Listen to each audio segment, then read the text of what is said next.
قوم او جماعت کی دسی سڑے موجودی چی د رشتہ دار سرے نہ لگی اللہ د غن قوم دعا نہ قبلی بیا دعا د غنڈ مجمی نخیجی دا دعا ولاڑی باقاعدہ نبی کریم صلی اللہ علیہ وسلم پا بازی موقع دسی ویلی دی چی زد دعا کوما دسی کس خونشتا چی د رشتہ دار سرے نہ لگی زکوی دعا بیا نہ قبلی گی پا بعضی موقعی دیسی تپوسم کڑے دے او نبی کریم صلی اللہ علیہ وسلم فرمائی وی تاسو تا پتشتلے چی رشتہ داری پالون کے سوک دے پی جنائے لیس الواصل بالمکافی رشتہ داری پالون کے دان دے چی بدلہ ورکی چی رشتہ دار غگ کئی جو دیم غگ کئی اگر ڈوڑائی کئی جو دیم کئی اگر راضی جو دیم زی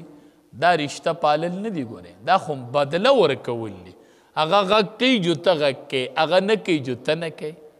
ندا خطا بدلہ ورکے اگلا ولیکن الواصل الذی اذا قطعت رحمه وصلها نبی کریم صلی اللہ علیہ وسلم فرمائی رشتہ داری پالل دادی چکل اگا رشتہ کٹ کئی او تی ورسر پیوس کئی دا رشتہ داری پالن کی اگئی کٹکی ہوتے پیوس کے اگئی کٹکی ہوتے پیوس کے دا رشتہ داری پالن کی د تبا اجر میلاوی کی کم د رشتے پاللو فضیلت چراغلے دے اگا بدت میلاوی چی رشتہ دار تعلق کٹکی ہوتے ورسر پیوس کے دا رشتہ پالن کے دے نبی کریم صلی اللہ علیہ وسلم فرمائی د تبا د رشتہ دار اجر بدت میلاوی دا دیر متعدی گناہ دا دا دیر متعدی گناہ دا او اول شورو دا دی دا خز او دا خاون نوشی خز او خاون کے اختلاف پیدا شی نو اغی اثر پا گاون وشی دا اغی اثر پا بچو وشی دا اغی اثر پا نور خاندان وشی نو طول رشتہ داری ورانش دا دی مین مرکز چی دی اغا دا خز او دا خاون اختلاف دی چی خز او خاون کوشش کی چی دا دی دوارو اختلاف پیدا نشی پا دی شیطان دیر خوشحالی گی نو دا خز او دا خاون پا اختلاف حدیث مبارک کے رازی وی دا شیطانانو دا مشر چی دے پا دریاب باندی تخ لگئی او دا شیطانان خوارکی وی خوارش ہے خلقو کے مسئلے جوڑوئی بیا کارگزاری روڑائی دا شیطانان شیطانی کئی یو رازی دیسی میں وکڑو بل راشی دیسی میں وکڑو آخر کی وی یو گوٹ شیطان راشی او اغا دی مشرتوئی وی ما دا خز او دا خاون پا منس کی اختلاف پیدا کو حدیث مبارک کے رازی دا شیطان ور لپاسی او سلام ور سرو کی وی غرزی کار تاو کو غرزی کار تاو کو دی نورو اسی کارو چی دا خز او دا خاون اختلاف تیرا و سس پا طول معاشره ورانی دا بچی چی نن سبا خراب دی دا مور او پلار اختلاف دا غی اثر پا اولاد وشی پا بل کور وشی پا بل وشی غٹ کوشش کوئے پا دی شیطان دیر خپکی گی پا دی شیطان چی خز او خاون دا اتفاق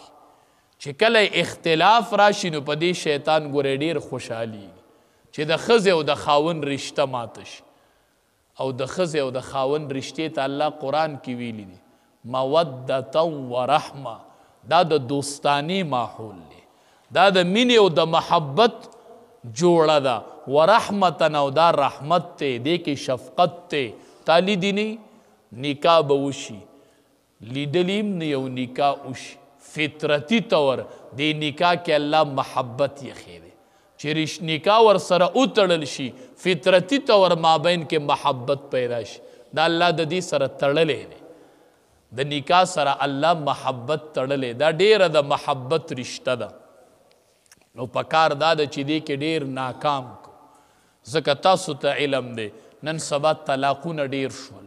دا پریشانے کورونو کے دیر راللی دا طلاق نوبت پا کورونو کے راغے دنیا کے چی سمر سیزو نا روا دی پاگے کے دا طولو نا ناکار سیز چی دے غا طلاق دی ناکار سیز چی سمر سیزو نا روا دی پاگے طولو کے بدترین سیز چی دے ابغض المباحات دا گورے طلاق تے طلاق د دې نوم د دې ګورې ټوکې هم رښتیا دي او رښتیا هم رښتیا دي دې کې ټوکې هم نشته ګورې نو دا د ښځې او د خاوند اختلاف دی نو کوشش کو لږ ناکام دی خاوند کې او لږ ناکام دی ښځه کوي نو کور به یې آبادي بچي به یې نه خرابېږي بیا اشرف علي تانوي رحمت الله علیه یو ډېر ښکلی مثال لیکلی دی هغه وایي چې ښځه او خاوند دا یاد ساتي که نه نو دې کې به جنګ نه راځي حکیم الامت دی د امت حکیم ورته وایي ډاکټر